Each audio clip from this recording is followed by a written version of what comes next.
আসসালামু আলাইকুম ভিউয়ার্স, আমি এমজে এগ্রো থেকে নতুন আরেকটা ভিডিও নিয়েছি। তো আজকে যে ভিডিওটা দেখতেছেন, আমি দুইটা গরু বিক্রি করে দিলাম। আর এই গরুগুলো কিনা ছিল আমার 60,000 করে, একটা 60 একটা 62 আর কি। তো 1,22,000 টাকা। আর এগুলো আমি পালন করলাম আপনার 2 মাস 17 দিন একটা, আর 2 মাস 27 দিন একটা।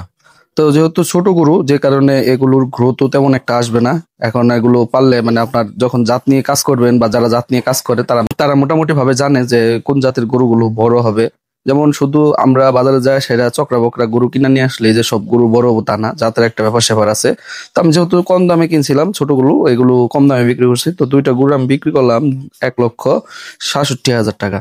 তো এই হলো মোটামুটি বিক্রি। আমি সবকিছু আপনাদের বলে দিলাম। আর খাদ্য খরচ বলতে এখানে একটা সুবিধা আছে যে আপনার একটা বড় গরু যে পরিমাণ খাবার খায় তা দিয়ে আপনি 3টা ছোট গরু পালন করতে পারবেন। এই জন্য এটার প্রফিটটাও কিন্তু ওরকম ভাবেই আসবে। তো হিসাব করেই করেন। তো গরুগুলো যেহেতু এখন গাড়িতে উঠাই নিতেছে, নিয়ে চলে যাইতেছে মোটামুটি ভাবে।